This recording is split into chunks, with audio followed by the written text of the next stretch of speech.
요한복음 7장 37절 38절 말씀입니다.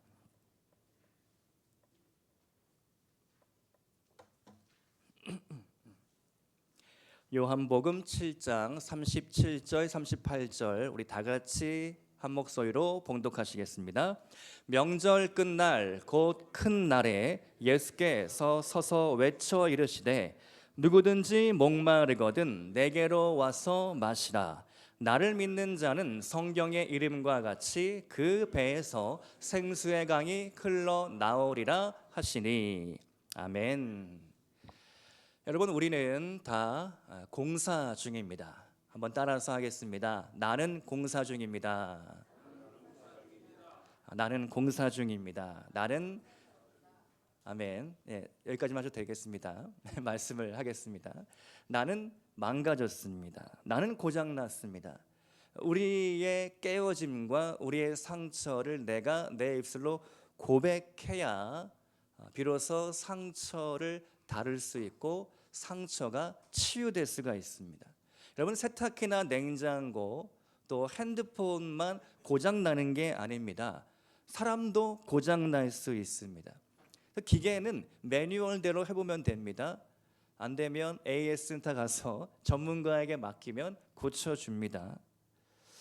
사람의 마음이 고장날 때, 우리 영혼의 깨어짐을 경험할 때 우리는 누구를 찾아가야 할까? 우리를 만드신 하나님 아버지께 나아가야 하는 것이죠. 성령 하나님께 맡겨드려야 합니다. 우리의 체질을 누구보다도 잘 아시는 하나님께 나아가야 합니다. 오늘 우리가 읽은 요한복음 7장 37절과 38절 말씀, 우리가 찬양으로도 함께 고백했는데요. 누구든지 목마르거든 내게로 와서 마셔라. 나를 믿는 자는 성경의 이름과 같이 그 배에서 생수의 강이 흘러 나오리라. 아멘. 예수를 믿으면 누구든지 어떠한 사람이든지 그 배에서 생수의 강이 흘러 나온다. 배는 타는 배도 아니고 먹는 배도 아닙니다. 사람의 배를 말하는데 헬라어 언어로 보면은 우리 마음의 가장 중요한 장기, 가장 우리의 마음의 깊은 곳을 뜻하는 단어가 배입니다. 배. 우리 마음의 심령 깊은 곳으로부터 무엇이 나온다? 생수의 강이 흘러 나온다. 그러면 생수의 강은 무엇일까? 39절 말씀을 보면 이는 그를 믿는 자들이 받을 성령을 가리켜 말씀하신 것이라. 아멘. 생수의 강물은 성령께서 주시는 기쁨을 의미합니다. 평강을 의미합니다. 성령의 기쁨, 성령의 평강이 오늘 여러분 배에서 흘러나오고 있으십니까? 오늘 지금 여러분 기쁘십니까? 행복하십니까? 할렐루야. 왜 우리는 예수님을 믿는데도 우리 마음속 어딘가에는 그림자, 어두운 그림자가 있을까? 우리 안색에 어딘가 어두운 빛이 남아 있을까? 교회를 다니고 신앙생활을 오래 하고 있는데도 왜 내 마음은 좀처럼 기쁘지 않을까? 지금 여러분의 마음을 한번 돌아보시기 바랍니다. 무엇이 여러분의 마음을 어둡게 만들고 있습니까? 무엇이 여러분의 마음을 억누르고 있습니까? 최근에 제가 탄천 산책을 나가게 되었는데요. 그날따라 조금 몸도 마음도 기쁘고 즐거워서 저도 모르게 걷다가 뛰다가 하는데요. 뛰면서 막 찬양을 불렀습니다. 내가 매일 기쁘게 순례의 길 행함은 주의 팔이 나를 안보하며 성령이 계시네 할렐루야 함께 하시네. 또 주의 친절한 발에 안기세 우리 마음이 평안하리니 막 찬양을 부르면서 저도 모르게 신나게 조깅을 막 했는데요. 여러분 뛰면서 찬양 부르면은 좋습니다. 4분의 4박자 찬양을 추천드립니다. 딱 맞습니다. 템포가. 근데 가다 보니까 종합운동장 옆에 지금 공사가 한창인데요. 공사 중인 구간이 막 나오고 예상치 못하게 집으로 돌아가는 길을 잃어버리고 말았습니다. 결국 한강까지 가게 되는데요. 저희 집이 삼전동인데 그쪽 탄천 산책로를 통해서 종합운동장을 지나서 한강까지 가게 된 겁니다. 근데 저녁 때니까 날씨가 점점 추워지고 빗방울까지 떨어지려고 하는 겁니다. 옷을 좀 가볍게 입고 나갔는데 너무 추운 거죠. 처음에는 찬양도 부르고 막 신이 났는데 가다 보니까 지치고 춥고 비가 오고 너무 거리가 멀게 느껴지는 것이죠. 그때 저랑 또 사모랑 막내가 증인인데요. 분위기가 참 좀 안 좋아졌습니다. 왜 한강까지 나왔냐? 다리 아프다, 배고프다, 안 되겠다 싶어서 편의점으로 피난을 갔습니다. 앉아서 조금 쉬니까 괜찮아졌는데요. 인생이 이런 것 같습니다. 처음에는 우리가 신나고 즐겁습니다. 노래를 부릅니다. 그런데 가다 보니까 예상 못한 일들을 만나게 되죠. 현실의 벽에 부딪히게 됩니다. 돌아가려고 하니 너무 거리가 멀게만 느껴집니다. 언제까지 내가 이렇게 살아가야 할까? 숨이 탁 막히는 거죠. 관계가 깨어질 때가 있습니다. 싸우게 됩니다. 서로 상처를 주고받습니다. 말로 상처를 주고받고 심지어 주먹 다짐이 오가는 순간도 경험하게 되는 것이죠. 특히 가까운 관계일수록 우리는 더 큰 상처를 주고받게 됩니다.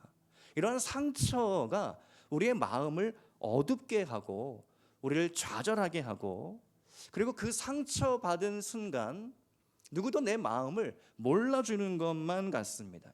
아무도 날 신경 쓰는 것 같지 않고 세상에서 나 혼자 남은 것 같은 그런 상황을 맞이하게 되는 것이죠. 때로는 상처가 공격적으로 나타나기도 합니다. 제가 말씀을 읽다 보니까요, 창세기 4장 23절 말씀을 보니까 라멕이라는 사람이 이런 고백을 하는데요. 나의 상처로 말미암아 내가 사람을 죽였고 나의 상함으로 말미암아 소년을 죽였도다. 상처 입은 영혼이 살인을 하게 되는 것이죠. 상처 가득한, 상처 많은 마음 안에서는 도무지 성령께서 자유롭게 역사하실 수가 없는 것입니다.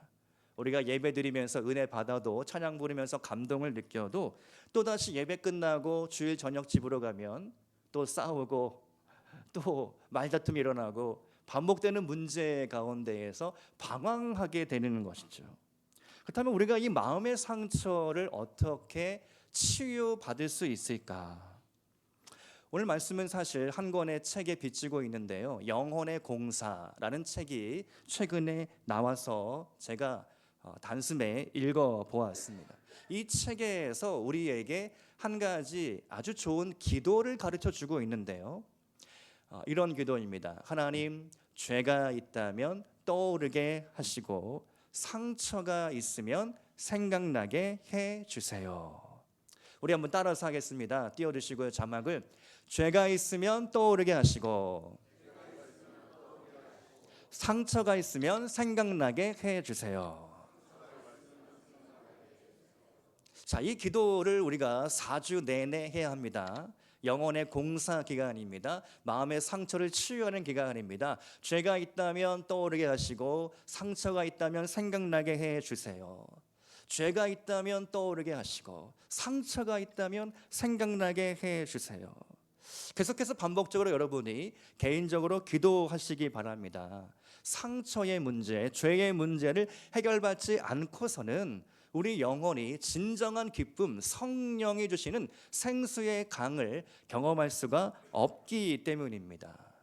상처 문제, 죄 문제, 내 왜곡된 마음의 문제, 꼬이고 얽힌 관계의 문제, 가족과 형제, 자매, 친척과의 관계 문제, 또 내 안에 꽉 막힌 마음, 때로는 꿍한 마음들, 그런 모든 것들이 성령님의 역사를 지금도 방해하고 가로막고 있다는 것이죠.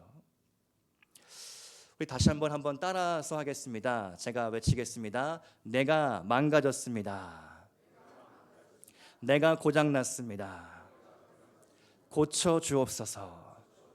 회복시켜 주옵소서. 새롭게 하옵소서. 온전케 되기 원합니다.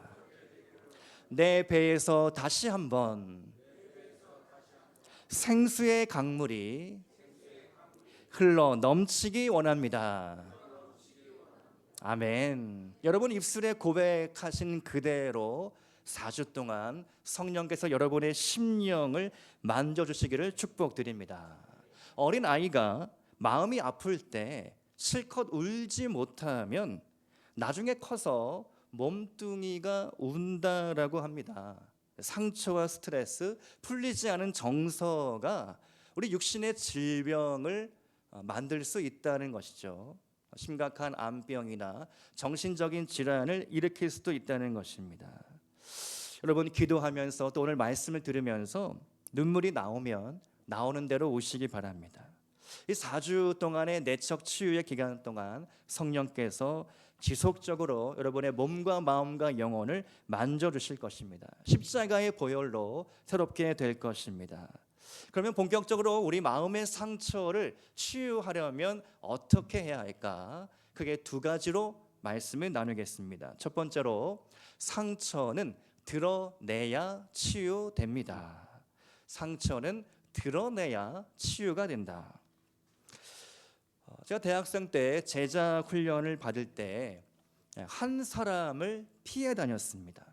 총 42명의 학생들과 20명 정도의 간사님들 한 60명 넘는 인원이 7개월 동안 한 건물 안에서 공동생활 합숙 훈련을 한 겁니다.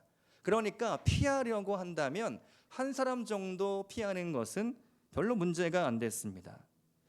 제가 왜 그 한 사람을 피해 다녔을까요? 저의 개인적인 상처 때문이었습니다. 아무도 모르는 이유입니다. 그런데 그 사람을 피하는 이유는요, 그 사람의 이름 때문이었습니다. 그 사람의 이름이 과거에 내게 상처 준 사람의 이름과 같기 때문에 함께 있기 싫었습니다. 눈 마주치기도 싫었습니다. 그 사람 얼굴 보기도 싫었고 조금 더한 표현으로 꼴도 보기 싫었습니다. 그럼 우리는 그렇게 반응할 때가 있는 것이죠. 물론 나중에 그 사람에게 찾아가서 나중에 이야기하고 용서를 구하기도 했는데요. 우리는 인생을 살다 보면 그런 경험을 하게 됩니다. 상처 줄 사람, 그 사람을 꼭 마주치지 않더라도 그 사람과 비슷한 외모의 사람, 그 사람의 목소리가 같으면, 외모가 같거나 비슷하게 생겼거나 목소리가 비슷하거나 이름이 같거나 또 비슷한 성씨이거나 그런 사람들을 우리는 피하는 거죠. 상처를 만나게 되면 제일 먼저 나타나는 반응은 회피입니다. 피하는 거죠. 요한복음 4장 말씀을 보면 우물가에 한 여인이 있었습니다. 이 여인은 가장 대낮에 뜨거운 시간에 우물가에 나옵니다. 보통 그 시간에는 너무 덥기 때문에, 뜨겁기 때문에 바깥 출입을 하지 않는 시간입니다. 그런데 왜 이 여인은 그 뜨거운 시간에 우물물을 뜨러 나왔을까? 여러분, 당시의 우물가는 오늘날 카페와 같은 장소이거든요. 동네 아줌마들이 서로 교제하고 수다 떨고 생활 정보, 교육 정보, 그걸 교환하는 곳이 우물가 같은 곳이었습니다. 근데 그 여인은 그 교제권에, 그 사이에 끼지를 못했습니다. 문제 있는 여자, 상처 많은 여자였기 때문입니다. 동네 아줌마들의 뒷담화에 늘 이리 치고 저리 치고 까이는 그러한 인생이었기 때문입니다. 또 상처받기 싫었기 때문에 아무도 없는 시간을 굳이 선택해서 그 대낮에 뜨거운 태양빛을 감수하고 우물물을 뜨러 나왔던 것이죠. 자신의 문제를 회피하고 있었습니다. 바로 그 순간에 예수님이 우물가에 찾아오십니다. 여인에게 말하죠. 내게 물 좀 달라. 그리고 이상한 말씀을 하십니다. 내가 너에게 물을 주겠는데 영원히 목마르지 아니하는 생명샘 물을 너에게 주리라. 여인은 듣고도 믿지 못합니다. 이 우물은 맛좋기로 유명한 야곱의 우물인데 이 우물물보다 더 좋은 물이 있다고? 그때 예수님께서 여인에게 말씀하십니다. 네 남편 좀 보자. 네 남편 좀 데려와라. 이 남편 문제는 이 여인에게 있어서 가장 꺼내고 싶지 않은 상처였습니다. 어쩌면 이 여인은 남편이라는 단어조차 듣기 싫었을 것입니다. 그런데 남편 문제를 다루지 않고서는 치유받을 수가 없는 것이죠. 상처를 드러내야, 끄집어내야 치유받을 길이 열리게 되는 것입니다. 호세아 7장 1절 말씀입니다. 내가 이스라엘을 치료하려 할 때에 에브라임의 죄와 사마리아의 악이 드러나도다. 치료하려 할 때에 죄와 악이 드러나야 한다는 것입니다. 여러분, 역사적으로 사마리아 땅은요, 혼혈의 문제가 있는 땅이었습니다. 혼혈, 피가 섞이는 거죠. 왜 피가 섞였을까요? 역사적으로 아수르에 의해 사마리아 북왕국 이스라엘이 멸망할 때에 아수르 사람들이 강제적으로 그 땅에 들어와 살았습니다. 밀고 들어와 살면서 사마리아 사람들과 함께 뒤섞여 결혼을 하게 되었습니다. 자연스럽게 사마리아 사람들은 혼혈아가 되어버린 것입니다. 그것은 어쩔 수 없는 상황이었습니다. 나라를 빼앗겼기 때문에 어쩔 수 없이 아수르 사람들과 뒤섞여 살아야 하는 운명이었습니다. 그런데 훗날 후대의 사람들, 자손들 사이에는 그러한 수치심과 죄의식이 있었던 것이죠. 예수님이 말씀하시는 남편 문제는 이 여인 한 사람의 문제는 아니었습니다. 그것은 나아가 사마리아 사람들, 나아가서 하나님을 버리고 다른 우상을 숭배하는 모든 사람들의 죄와 상처를 말씀하시고 있는 것이죠. 우리 또한 하나님을 버리고 다른 것을 따르고 있다면 그것이 우리의 죄가 되고 그것이 우리의 상처가 될 수 있다는 것입니다. 상처를 드러내야 합니다. 상처를 회피하지 않고 직면해야 합니다. 그래서 여러분 기도하시는 것이죠. 성령님 도와주십시오. 죄가 있다면 떠오르게 하시고 상처가 있다면 생각나게 해 주십시오. 상처를 더 이상 회피하지 말고 직면하시기를 바랍니다. 예수님의 십자가의 보혈로 상처난 내 마음을 치유하여 주시옵소서. 회복시켜 주시옵소서. 이 시간 여러분 마음 가운데에 어떠한 죄 문제와 상처 문제, 남편 문제와 같은 그러한 죄들이 있습니까? 예수님 앞에 드러내시기 바랍니다. 고백하시기 바랍니다. 성령께서 이 시간 여러분의 상처를 만지시고 회복시켜 주실 줄로 믿습니다. 두 번째로 상처는 말씀으로 치유됩니다. 한번 따라서 하겠습니다. 상처는 말씀으로 치유됩니다. 네, 그렇죠. 상처는 말씀이 임할 때 비로소 치유가 되는 것입니다. 최근에 나온 책을 제가 하나 읽었는데요. 말꽃이라는 책입니다. 김재원 아나운서가 쓴 책인데요. 이분은 독실한 크리스찬으로 간증을 하시는 분이십니다. 책에서는 말이 꽃이 될 수도 있고 말이 못이 될 수도 있다. 말꽃과 말못이 있다. 그 비유로 글을 쓰는 겁니다. 제가 인상 깊게 감동받은 구절을 한번 읽어드리겠습니다. 세상에서 가장 아픈 못은 말못입니다. 오늘도 작은 못 몇 개 박았습니다. 참 의미 있는 말이죠. 또 말은 귓가를 스쳐 10초 만에 흩어지는 소리지만 말못은 마음에 박혀 10년이 지나도 녹슬지 않습니다. 여러분 어떻습니까? 이 글을 읽고 저를 한번 다시 돌아보게 되었는데요. 나는 혹시 말로 누군가에게 상처 주지는 않았는가? 말이 꽃이 될 수도 있지만 말이 못이 되어서 상대방 마음에 박혀지고 피를 나게 하고 상처 입히고 심지어는 그 마음을 죽여버릴 수도 있다는 것이죠.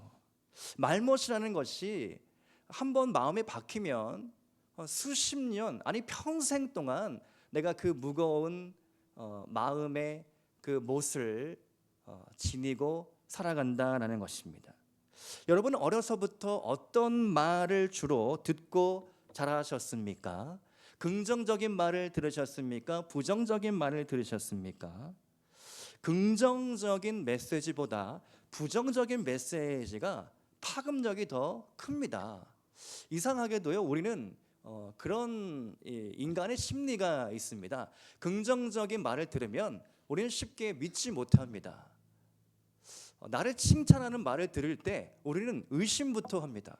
이 사람이 뭘 나한테 원하나? 왜 이렇게 사탕 발림 좋은 말을 하지?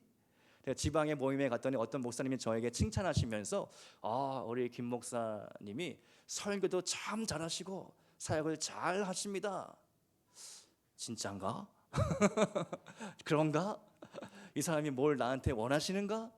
뭐 칭찬을 들을 때, 격려를 들을 때 우리는 좀 의심부터 하는 습성이 있는 것 같습니다. 그런가 하면 거꾸로 부정적인 이야기를 들으면 네가 그렇지 뭐, 너는 할 수 없어. 너는 지난번에도 이랬는데 또 이럴 거야. 그런 말을 들으면 그렇지, 내가 할 수 없을 것 같은데. 우리는 쉽게 그 부정적인 말을 인정하고 낙담하고 우리는 그 말 속에 갇혀버리는 거죠. 말이라는 감옥 안에 우리가 들어가 버립니다. 나올 수가 없는 것이죠. 이 거짓 메시지, 부정적인 언어는요, 사탄의 전략입니다. 사탄의 거짓말은 어떻게 깨뜨릴 수 있느냐? 진리의 말씀이 들어올 때, 할렐루야, 진리의 말씀이 내 안에 들어올 때 사탄의 거짓말의 전략이 들통나는 것입니다. 진리의 빛이 내 마음에 비춰질 때에 어둠이 떠나가는 것입니다. 진리의 메시지가, 진리의 말씀을 내가 읽고 그것을 내 입술로 선포할 때에 거짓의 영이 떠나가는 것입니다. 사탄의 별명은 거짓의 아비이죠. 거짓의 아비 사탄이 우리를 지금도 부정적인 언어로 우리를 낙담하게 하고 넘어뜨리고 우리를 시험 들게 하고 우리를 하나님의 일을 하지 못하도록 방해하고 있다는 것입니다. 부끄러운 고백이지만 제 안에도 어려서부터 들었던, 경험했던 부정적인 메시지들이 참 많이 있었습니다. 저는 스스로를 참 내성적이고 소심한 아이라고 생각을 많이 했는데요. 중학교 1학년 때의 일로 기억이 나는데요. 어머니께서 새학기가 되어서 지금처럼 3월 달이 되어서 중학교 담임 선생님께 선물을 하나 갖다 드려라. 은으로 된 수저 세트인데 그거를 갖다 주어라. 포장을 해서 제 책가방에 딱 넣어 주었습니다. 근데 저는 부끄러워서 그것을 꺼내서 선생님께 주지 못하는 겁니다. 하루가 지나고 이틀이 지나고 일주일이 지나도 제 책가방에 그냥 은수저가 그대로 있었습니다. 참 내성적인 아이였습니다. 고등학교 때가 되니까 교회에 가서 생활을 하는데 가까운 누나들이 저를 보고 노땅이다 막 이렇게 놀리는 겁니다. 처음에 노땅이라는 말이 무슨 말인가? 노땅이 뭐지? 늙어 보인다는 겁니다. 고등학교 때부터 겉늙어 보인다. 내가 그렇게 늙었나? 근데 지금 돌이켜 보면 하나님이 갚아주셔서 지금 제가 어디 나가면요 나이보다 훨씬 젊어 보인다는 얘기를 많이 듣습니다. 할렐루야. 별로 인정 안 하시는 것 같습니다. 남 앞에서 발표하는 게 부끄러웠습니다. 이렇게 설교를 하는 게 기적입니다. 어렸을 때 참 내성적이고 소심했기 때문에 뭐 앞에 나가서 발표를 하려면요 막 긴장되고 손에 땀이 나고 막 목소리가 덜덜 떨리는 겁니다. 발음도 부정확한 것 같고 리더십도 없는 것 같고, 그리고 저는 날 때부터 왼손잡이고 왼발잡이고 뭘 해도 어색한 겁니다. 사과 하나 깎아도 왼손으로 깎으니까 이상하고 잘 안 되는 것 같고, 빠꾸잡이라는 소리를 듣고 학창 시절에 IQ 검사를 했는데 결과지가 나왔는데요. 왠지 형보다 점수가 못 나온 것 같아서 꽁꽁 숨겨뒀습니다. 열등감이 많이 있었습니다. 근데 저에게 소망을 주는 말씀들이 들려오는 것입니다. 하나님이 쓰시지 못할 사람은 없다라는 것이죠. 사사기 말씀을 읽어보니까 왼손잡이가 활약을 합니다. 왼손잡이 에훗이 모압 왕을 죽입니다. 영웅이 됩니다. 왼손잡이에게도 소망이 있구나. 아무리 못난 사람도 하나님은 쓰신다는 겁니다. 못생긴 나무가 산을 지킨다. 곰팡이 같은 인생도 하나님께서 쓰신다. 곰팡이에서는요, 항생 물질로 사용되는 페니실린이 나온다고 합니다. 곰팡이에서 아주 귀한 항생제 페니실린이 나오는 것이죠. 곰팡이같이 더럽다, 쓸모없다, 하찮다, 너는 필요 없어, 세상에서 버림받을지라도 하나님 나라에 가면 페니실린 같은 남을 살리는 존재가 된다는 것입니다. 할렐루야.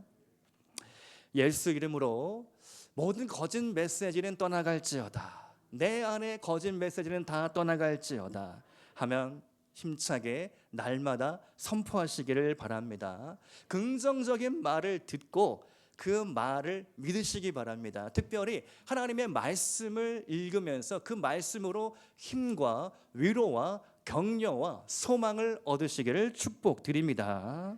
하나님의 관점으로 여러분 자신을 바라보시기 바랍니다. 내게 능력 주시는 자 안에서 내가 모든 것을 할 수 있다.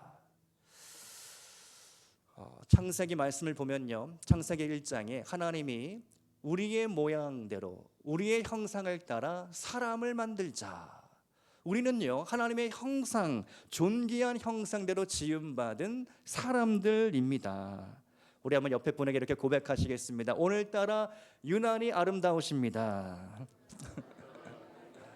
참 멋지십니다. 할렐루야. 진정한 치유는요, 진리의 말씀을 선포할 때, 그 말씀을 믿을 때에 이루어지는 것입니다. 말씀이 곧 하나님이시기 때문입니다. 사마리아 여인이 치유받은 것은요, 예수님의 말씀으로 치유되는 것입니다. 요한복음 4장을 읽어보면요, 유난히 긴 대화록이 이어집니다.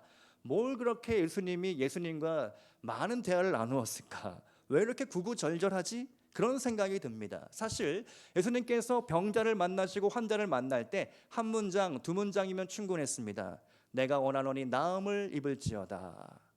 그냥 말씀하시면 다 나았습니다. 그런데 유난히 상처 많은 이 여인, 문제 있는 여인을 다루실 때는 많은 말씀을 하셨습니다. 많은 말을 통해서, 대화를 통해서, 교제를 통해서 그 영혼을 만지시고 새롭게 하시고 회복시켜 주신 것입니다. 예수님과 더 깊은 교제를 누리시기를 축복합니다. 예수님의 말씀을 묵상하고 읽으시기를 바랍니다. 말씀을 함께 할 때, 말씀을 믿을 때, 예수님과 깊은 교제를 누릴 때에 여러분의 영혼이 치유될 것입니다. 또 한 가지, 예수님께서 여인에게 이 물에 대한 주제를 나누다가 예배를 가르쳐 주십니다. 왜 남편 문제에 대하여 즉문즉답을 하지 않으시고 예배에 대한 이야기를 하실까? 그것은 삶의 온전한 예배가 회복될 때 우리 인생이 치유될 수 있기 때문입니다. 예배가 살아나야 삶이 살아나는 것입니다. 예배 드림이 기쁨입니다. 예배 안에 진리의 말씀이 선포되는 것입니다. 진리가 내 마음속에 들어올 때에 어둠과 사탄, 권세, 악한 영들이 떠나가게 되는 것입니다. 새벽에 오늘 설교를 놓고 기도하면서 과연 사마리아 여인에게 있어서 본질적인 문제는 무엇이었을까? 그 주제를 놓고 묵상하면서 고민하고 있었는데요, 주님께서 저에게 저의 마음을 돌아보게 하셨습니다.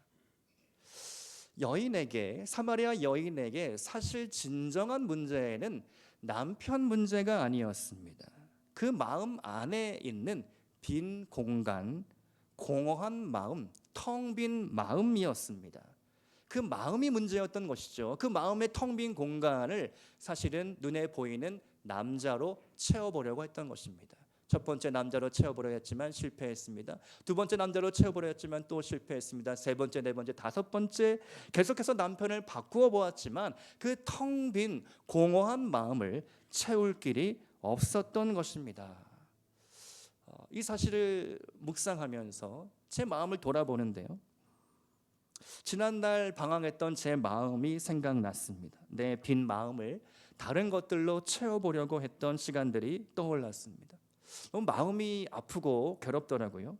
부끄럽고 수치스러운 시간들도 생각이 났습니다.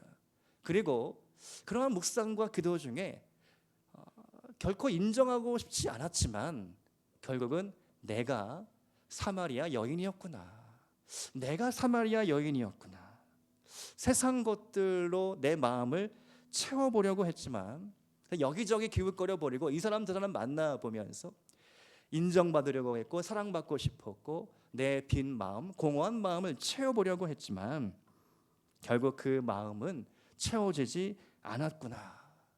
그런 과거들이 막 떠오르면서 너무 마음이 괴로웠는데요, 그때 주님께서 저에게 한 구절 말씀으로 위로해 주셨습니다.